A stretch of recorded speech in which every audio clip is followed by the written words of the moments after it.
ಸಾವಿರಾರು ವರ್ಷಗಳ ಹಿಂದೆ ಈ ಪವಿತ್ರ ಭಾರದ ಭೂಮಿಯ ಮೇಲೆ ಧರ್ಮವು ತನ್ನ 4 ಕಾಲುಗಳ ಮೇಲೆ ಭದ್ರವಾಗಿ ನಿಂತಿದ್ದ ಕಾಲವದು. ಆಕಾಶದಲ್ಲಿ ಸೂರ್ಯನು ತೇಜಸ್ಸಿನಿಂದ ಬೆಳಗುತ್ತಿದ್ದಂತೆ ಭೂಮಿಯ ಮೇಲೆ ಸೂರ್ಯವಂಶದ ಕೀರ್ತಿ ಪತಾಕೆ ಹಾರಾಡುತ್ತಿತ್ತು. ಸರಯೂ ನದಿಯ ತೀರದಲ್ಲಿ ದೇವಶಿಲ್ಪಿ ವಿಶ್ವಕರ್ಮನಿಂದಲೇ ನಿರ್ಮಿಸಲ್ಪಟ್ಟಿತೇನೋ ಎನ್ನುವಂತೆ ಶೋಭಿಸುತ್ತಿದ್ದ ನಗರವೇ ಅಯೋಧ್ಯೆ. ಅಯೋಧ್ಯೆ ಎಂದರೆ ಶತ್ರುಗಳಿಂದ ಜಯಿಸಲು ಸಾಧ್ಯವಾಗದ ನಗರ ಎಂದರ್ಥ. ಅಲ್ಲಿನ ರಸ್ತೆಗಳು ಚಂದನದಿಂದ ಸುಗಂಧಿತವಾಗಿದ್ದವು. ಅಲ್ಲಿನ ಪ್ರಜೆಗಳು ತೃಪ್ತಿಯಿಂದ ಬಾಳುತ್ತಿದ್ದರು. ಅಧರ್ಮಕ್ಕೆ ಅಲ್ಲಿ ಜಾಗವಿರಲಿಲ್ಲ. ಸುಳ್ಳಿಗೆ ಅಲ್ಲಿ ಅಸ್ತಿತ್ವವೇ ಇರಲಿಲ್ಲ. ಅಂತಹ ಸುಂದರ ಸಾಮ್ರಾಜ್ಯವನ್ನು ಆಳುತ್ತಿದ್ದವನು ಚಕ್ರವರ್ತಿ ದಶರಥ ಮಹಾರಾಜ. ದಶರಥ ಎಂದರೆ 10 ದಿಕ್ಕುಗಳಲ್ಲೂ ತನ್ನ ರಥವನ್ನು ನಡೆಸಬಲ್ಲ ಅಪ್ರತಿಮ ಪರಾಕ್ರಮಿ. ಇಂದ್ರನ ಲೋಕಕ್ಕೆ ಆಪತ್ತು ಬಂದಾಗ ಸ್ವತಃ ದೇವತೆಗಳೇ ದಶರಥನ ಸಹಾಯವನ್ನು ಕೋರುತ್ತಿದ್ದರು ಎಂದರೆ ಆತನ ಶೌರ್ಯ ಎಂತಿರಬೇಡ. ಆತನ ಆಸ್ಥಾನದಲ್ಲಿ ವಸಿಷ್ಠರಂತಹ ಬ್ರಹ್ಮರ್ಷಿಗಳು, ವಾಮದೇವನಂತಹ ಜ್ಞಾನಿಗಳು ಮಂತ್ರಾಲೋಚನೆ ಮಾಡುತ್ತಿದ್ದರು. 8 ಮಂದಿ ಮಂತ್ರಿಗಳು ನ್ಯಾಯದ ಪರವಾಗಿ ನಿಂತು ರಾಜ್ಯಭಾರವನ್ನು ನಡೆಸುತ್ತಿದ್ದರು. ಅಯೋಧ್ಯೆಯಲ್ಲಿ ಹಸಿವಿರಲಿಲ್ಲ, ಬಡತನವಿರಲಿಲ್ಲ. ಆದರೆ ಇಷ್ಟೆಲ್ಲ ಸೌಭಾಗ್ಯಗಳ ನಡುವೆಯೂ ಮಹಾರಾಜ ದಶರಥನ ಅರಮನೆಯ ಒಳಗೆ ಒಂದು ಮೌನ ಕವಿದಿತ್ತು. ಆ ಮೌನ ಅರಸನ ಹೃದಯವನ್ನು ಕೊರೆಯುತ್ತಿತ್ತು. ದಶರಥನಿಗೆ 3 ಪತ್ನಿಯರು. ಹಿರಿಯವಳು ಧರ್ಮನಿಷ್ಠೆ ಕೌಸಲ್ಯೆ, ಎರಡನೆಯವಳು ಸುಂದರಿ ಮತ್ತು ಸಾಹಸಿ ಕೈಕೇಯಿ, ಮೂರನೆಯವಳು ಮೃದು ಸ್ವಭಾವದ ಸುಮಿತ್ರೆ. ರಾಜನು ಅವರನ್ನು ಪ್ರಾಣಕ್ಕಿಂತಲೂ ಹೆಚ್ಚಾಗಿ ಪ್ರೀತಿಸುತ್ತಿದ್ದನು. ಆದರೂ ಅರಮನೆಯ ಕಾರಿಡಾರ್ಗಳಲ್ಲಿ ಓಡಾಡುವ ಅಪ್ಪ ಎಂದು ಕರೆಯುವ ಒಂದು ಪುಟ್ಟ ಮಗುವಿನ ಧ್ವನಿ ಅಲ್ಲಿ ಕೇಳಿಸುತ್ತಿರಲಿಲ್ಲ. ವರ್ಷಗಳು ಉರುಳುತ್ತಿದ್ದವು. ದಶರಥನ ತಲೆಗೂದಲು ಬೆಳ್ಳಗಾಗುತ್ತಿದ್ದವು. ದರ್ಬಾರಿನಲ್ಲಿ ಕುಳಿತಾಗ ರಾಜನಿಗೆ ರಾಜ್ಯದ ಚಿಂತೆಗಿಂತ ಹೆಚ್ಚಾಗಿ ತನ್ನ ವಂಶದ ಚಿಂತೆ ಕಾಡುತ್ತಿತ್ತು. ನನ್ನ ನಂತರ ಈ ಇಕ್ಷ್ವಾಕು ವಂಶದ ಜ್ಯೋತಿಯನ್ನು ಬೆಳಗುವವರು ಯಾರು? ನನ್ನ ಪ್ರಜೆಗಳನ್ನು ಮಕ್ಕಳಂತೆ ಸಲಹುವ ಉತ್ತರಾಧಿಕಾರಿಯಲ್ಲಿ ಎಂಬ ಪ್ರಶ್ನೆ ಆತನನ್ನು ನಿದ್ರೆಯಲ್ಲೂ ಬೆನ್ನಟ್ಟುತ್ತಿತ್ತು. ಒಂದು ಮುಂಜಾನೆ ಸರಯೂ ನದಿಯಲ್ಲಿ ಸ್ನಾನ ಮಾಡಿ ಸೂರ್ಯನಿಗೆ ಅರ್ಘ್ಯ ಅರ್ಪಿಸುತ್ತಿದ್ದ ದಶರಥನ ಕಣ್ಣುಗಳಲ್ಲಿ ನೀರು ತುಂಬಿ ಬಂತು.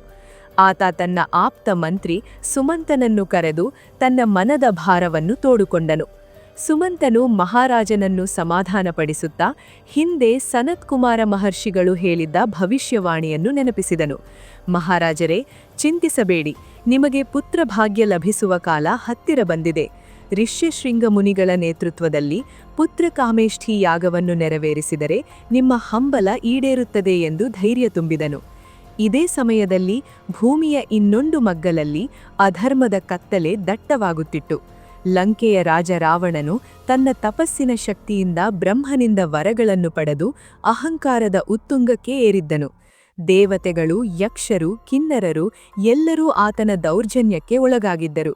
ರಾವಣನಿಗೆ ಸಾವು ಎಂಬುದು ಮನುಷ್ಯರಿಂದ ಮಾತ್ರ ಸಾಧ್ಯವಿತ್ತು, ಏಕೆಂದರೆ ಆತ ಅಹಂಕಾರದಿಂದ ಮನುಷ್ಯರನ್ನು ತುಚ್ಛವಾಗಿ ಕಂಡು ಅವರಿಂದ ತನಗೆ ಸಾವು ಬರಬಾರದು ಎಂದು ವರ ಕೀಳಿರಲಿಲ್ಲ. ರಾವಣನ ಅಟ್ಟಹಾಸ ತಾಳಲಾರದೆ ಭೂಮಿತಾಯಿ ಅಳುತ್ತಿದ್ದಳು. ಋಷಿಮುನಿಗಳ ಯಜ್ಞಯಾಗಾದಿಗಳನ್ನು ರಾಕ್ಷಸರು ಧ್ವಂಸ ಮಾಡುತ್ತಿದ್ದರು. ಬ್ರಹ್ಮಾಂಡದ ಸಮತೋಲನವೇ ತಪ್ಪಿಹೋಗಿತ್ತು.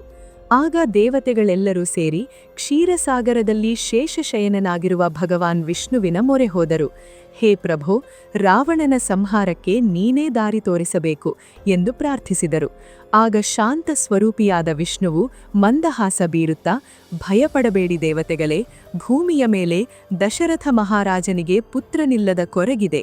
ನಾನು ಆತನ ಮಗನಾಗಿ ಮನುಷ್ಯ ರೂಪದಲ್ಲಿ ಅವತರಿಸಿ ಆ ದಶಕಂಠ ರಾವಣನನ್ನು ಸಂಹಾರ ಮಾಡುತ್ತೇನೆ ಎಂದು ಅಭಯ ನೀಡಿದನು. ಅಟ್ಟು ಅಯೋಧ್ಯೆಯಲ್ಲಿ ಯಾಗದ ಸಿದ್ಧತೆಗಳು ಪೂರ್ಣಗೊಂಡವು. ಋಷ್ಯಶೃಂಗ ಮುನಿಗಳು ಮಂತ್ರಘೋಷಗಳನ್ನು ಆರಂಭಿಸಿದರು. ಅಗ್ನಿಕುಂಡದಿಂದ ಮೇಲೆದ್ದ ಜ್ವಾಲೆಗಳು ಆಕಾಶವನ್ನು ಮುಟ್ಟುತ್ತಿದ್ದವು. ಇಡೀ ಅಯೋಧ್ಯೆಯು ಭಕ್ತಿಯ ಪರವಶತೆಯಲ್ಲಿ ಮುಳುಗಿತ್ತು. ದಶರಥನು ಭಕ್ತಿಯಿಂದ ಅಗ್ನಿದೇವನಿಗೆ ಆಹುತಿ ಅರ್ಪಿಸುತ್ತಿದ್ದಾಗ ಯಜ್ಞಕುಂಡದಿಂದ ಒಂದು ದಿವ್ಯ ಪುರುಷನು ಪ್ರತ್ಯಕ್ಷನಾದನು. ಆತನ ಕೈಯಲ್ಲಿ ದೇವಲೋಕದ ಅಮೃತದಂತಿದ್ದ ಪಾಯಸದ ಪಾತ್ರೆಯಿತ್ತು. ಅದನ್ನು ದಶರಥನಿಗೆ ನೀಡಿ, ರಾಜನ್, ಇದನ್ನು ನಿನ್ನ ಪತ್ನಿಯರಿಗೆ ನೀಡು, ನಿನ್ನ ಮನೋಕಾಮನೆ ಪೂರಲಾಗುತ್ತದೆ ಎಂದು ಹೇಳಿ ಅದೃಶ್ಯನಾದನು.